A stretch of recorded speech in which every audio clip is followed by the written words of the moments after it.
अगवा किया गया है। कुछ ही देर बाद मयंक कर्मा का शव मिला और ये पुष्टि हुई कि नहीं, मयंक कर्मा की मौत हो चुकी है। लेकिन नंद कुमार पटेल के ऊपर, उनके बेटे के ऊपर संशय बना हुआ नजर आ रहा था। रात काफी हो चुकी थी, इस रेस्क्यू ऑपरेशन के अंदर भी कोई बॉडी उनकी बरामद नहीं हुई थी। ऐसे में यही उम्मीद की जा रही थी कि शायद नक्सली उन्हें अपने साथ ले गए, लेकिन 15 घंटे बाद अब उनका शव बरामद कर लिया गया। खबर भारती संवाददाता सबसे पहले वहां पहुंचे एंथनी राम, जिन्होंने इस शव को देखा और उसके बाद अब तक इन तस्वीरों के माध्यम से बताया कि नंद कुमार पटेल का शव बरामद हो चुका है। आपको बता दें, रात को ही राहुल गांधी भी छत्तीसगढ़ रवाना हुए। राहुल गांधी छत्तीसगढ़ पहुंचे, उन्होंने कहा कि लोकतंत्र और देश के सोच पर हमला हुआ है। सोनिया गांधी का भी यही कहना था। आपको बता दें कि पीएम और सोनिया गांधी का आज रायपुर पहुंचने का कार्यक्रम है और अभी आपको बता दें कि राहुल इस बीच सारे ही घायलों से उन्होंने मुलाकात भी की, जिसमें विद्याचरण शुक्ल से भी उनकी मुलाकात हुई। विद्याचरण शुक्ल आपको बता दें जो कि छत्तीसगढ़ के एक दिग्गज नेता हैं। अविभाजित मध्य प्रदेश के अंदर कई मंत्री पद पर भी मौजूद रहे हैं और 1957 में से ही वो सांसद भी रहे हैं। इस वक्त आपको बता दें कि उनको दिल्ली लाने का कार्यक्रम है, गुड़गांव के वेदांता में।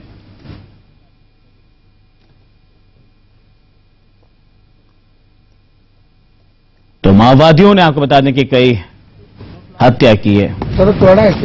तो विद्याचरण शुक्ल आपको बता दें, जिनके पिता रविशंकर शुक्ल अविभाजित मध्य प्रदेश के पहले सीएम रहे और 1957 में महासमुंद से पहली बार विद्याचरण शुक्ल सांसद बने।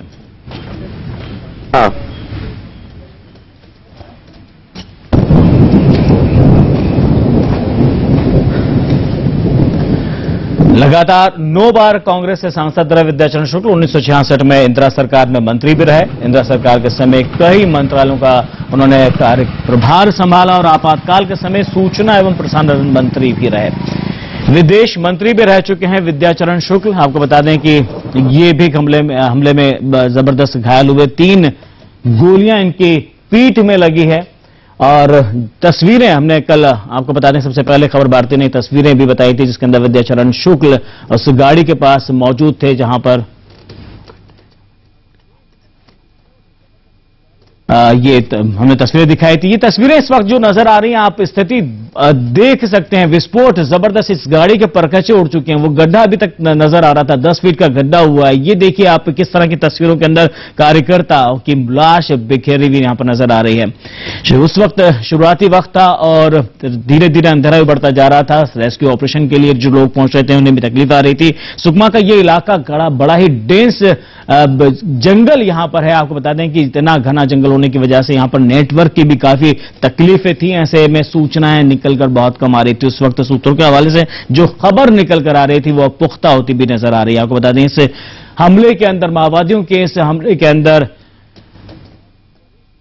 महेंद्र कर्मा की भी मौत हुई है। आपको बता दें कौन थे महेंद्र कर्मा? बस्तर के पूर्व सांसद और वरिष्ठ कांग्रेस नेता थे कर्मा। आपको बता दें कि जिन्होंने छत्तीसगढ़ विधानसभा में नेता प्रतिपक्ष भी रहे और सलवा जुलूम के नेता के तौर पर एक पहचान बनाई। जो 2005 में सलवा जुलूम आंदोलन की उन्होंने स्थापना की थी और तब से ही वो हमेशा से माओवादियों के निशाने पर रहे। मयंक कर्मा अजीत जोगी के मंत्रिमंडल में मंत्री भी रह चुके थे।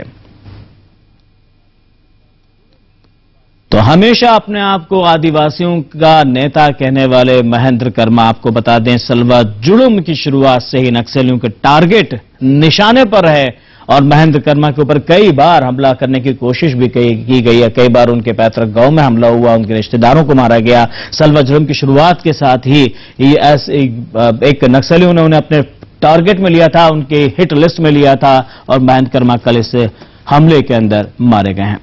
विद्याचरण शुक्ल की हमने बात की, जो कि कांग्रेस के वरिष्ठ नेता हैं। विद्याचरण शुक्ल उनके पिता जो रविशंकर शुक्ल थे, आपको बता दें जब अविभाजित मध्य प्रदेश था, यानी कि 2001 से पहले की बात करें, जब अविभाजित मध्य प्रदेश था उस टाइम वो पहले सीएम रहे। विद्याचरण शुक्ल 1957 में महासमुंद से पहली बार सांसद बने और लगातार 9 बार कांग्रेस से सांसद रहे। विद्याचरण शुक्ल 1966 में इंदिरा सरकार में मंत्री भी रहे और इंदिरा सरकार के समय कई मंत्रालयों का उन्होंने प्रभार भी संभाला। आपातकाल के समय सूचना एवं प्रसारण मंत्री रहे और विदेश मंत्री भी रह चुके हैं विद्याचरण शुक्ल। आपको बता दें उनकी पीठ में 3 गोली लगी है। ताबड़तोड़ माओवादियों का यह हमला दरभा घाटी, सुकमा की दरभा घाटी है। आपको बता दें जिस वक्त काफिला वहां से परिवर्तन यात्रा कर लौट रहा था उस वक्त यह हमला हुआ। एक बड़ा विस्फोट किया माओवादियों ने जिससे सभी स्तब्ध रह गए। किसी के समझ में नहीं आया कि आखिर